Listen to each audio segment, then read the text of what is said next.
दिल्ली की सत्ता तक वादों की सीढ़ियों पर चढ़कर पहुंची बीजेपी ने अपने प्लान पर अमल शुरू कर दिया है। कुछ फैसले जो दिल्ली वालों की बल्ले बल्ले करा रहे हैं, तो कुछ वादे जिन पर आम आदमी पार्टी डे 1 से ही बीजेपी को घेरने में जुटी हुई है। पहले दो बड़े फैसलों की बात करें तो आयुष्मान भारत को लागू किया, जिसमें 10 लाख तक का मुफ्त इलाज मिलेगा। तो दूसरी तरफ 24 फरवरी को सदन में सीएजी रिपोर्ट पेश करने का ऐलान भी वादे का ही हिस्सा है। हालांकि आम आदमी पार्टी जानती है कि सीएजी रिपोर्ट आई तो कटघरे में केजरीवाल होंगे, लिहाजा पार्टी ने अभी से बीजेपी की घेराबंदी शुरू कर दी और डिमांड की। दिल्ली की महिलाएं कर रही इंतजार, कब देंगे 2500 कि 8 मार्च से पहले दिल्ली की हर महिला को 2500 रुपए उनके खाते में मिलेगा। प्रधानमंत्री मोदी तक ने खुद ये वादा किया था और अब जब कल पहली कैबिनेट मीटिंग हुई तो महिलाओं के ऊपर कोई चर्चा ही नहीं हुई। हालांकि बीजेपी का फोकस दिल्ली कर्म रेखा को नए सिरे खींचने पर है। इसी वजह से सीएम रेखा मूलभूत मुद्दों पर फोकस कर रही हैं। रेखा गुप्ता की डबल इंजन की सरकार मिशन मोड पर कार्य कर रही है। 27 साल से जो दिल्ली को पीछे फेंक रखा था, 15 साल कांग्रेस के यानी कापदा के और लगभग 11 साल आपदा के, दिल्ली के विकास को ब्रेक लगा रखी थी। विकास की गाड़ी बैक गियर में चल रही थी। अब ये विकास की गाड़ी रुकने वाली नहीं है।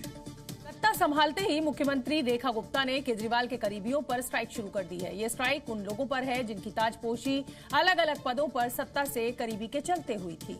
पूर्व मुख्यमंत्री यानी आतिशी और केजरीवाल की सेवा में अभी तक जो निजी स्टाफ तैनात था, उनकी सेवाओं को खत्म कर दिया गया है। साथ ही जो प्रतिनियुक्ति पर दूसरे विभागों में तैनात थे, उन कर्मचारियों अफसरों को मूल विभाग में भेजा जा रहा है। सीएम की शपथ से पहले ही बीजेपी ने जिस मिशन की शुरुआत कर दी थी, वो कुछ और नहीं बल्कि सत्ता के इर्द गिर्द मौजूद अफसरशाही और राजदारों की तलाश थी, जिस पर सीएम रेखा ने शपथ लेते ही पहली स्ट्राइक कर दी। नई सरकार ने पूर्व मुख्यमंत्री आतिशी और मंत्रियों के व्यक्तिगत स्टाफ की सेवाएं खत्म कर दी। इतना ही नहीं, पूर्व सरकारों ने जिन अधिकारियों और कर्मचारियों को दूसरी जगह नियुक्त किया था, अब उनको तुरंत अपने मूल विभागों में रिपोर्ट करने का आदेश दिया गया है। खबर है कि कई अधिकारियों और कर्मचारियों को प्रतिनियुक्ति पर दूसरे बोर्ड कॉर्पोरेशन में भेजा गया था। दंग करने वाली खबर तो ये है कि सीएम की शपथ से पहले ही इसके ऑपरेशन की तैयारी शुरू हो गई थी। करीब एक हफ्ते पहले ही सभी विभागों से आतिशी सरकार की ओर से कॉन्ट्रैक्ट और व्यक्तिगत स्टाफ की जानकारी मांगी गई थी। जिन लोगों की सेवाएं खत्म हुई, उनकी नियुक्ति केजरीवाल या आम आदमी पार्टी का करीबी होने के चलते हुई थी, जबकि जिन अफसरों को प्रतिनियुक्ति से मूल विभाग भेजा गया, ऐसा दावा है कि अफसर कर्मचारी आतिशी सरकार के वफादार थे। यानी सत्ता पर अपनी मजबूत पकड़ बनाने और भरोसेमंद लोगों की एंट्री कराने के लिए सीएम रेखा ने अपनी नई टीम बनानी शुरू कर दी है। बिहार की सियासी महाभारत में अकेले मोर्चा खोले खड़े तेजस्वी यादव को अब अर्जुन के तौर पर उन्हीं के भाई तेज प्रताप यादव का साथ मिलता दिख रहा है। चुनाव नजदीक है, लिहाजा सियासी सपने देखे जाने लगे हैं। शुरुआत केंद्रीय मंत्री ललन सिंह ने की, जिन्होंने कहा कि तेजस्वी में अनुभव की कमी है, पहले अनुभव ले लें, ऐसे ही कोई मुख्यमंत्री नहीं बन जाता।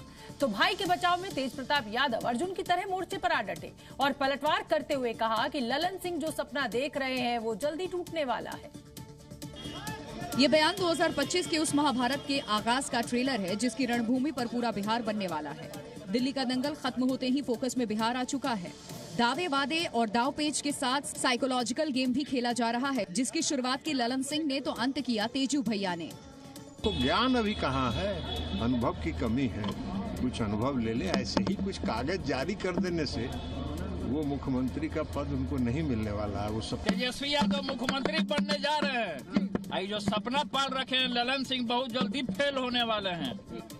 दरअसल विवाद की शुरुआत तेजस्वी यादव की उस लिस्ट के बाद हुई, जिसमें 137 अपराधों की सूची तेजस्वी ने जारी की थी और पूछा था कि अब मुख्यमंत्री नीतीश कुमार क्या करेंगे, जिसका जवाब नीतीश ने तो नहीं दिया, लेकिन ललन सिंह ने उन्हें गैर अनुभवी बताकर लड़ाई में होने से ही खारिज कर दिया।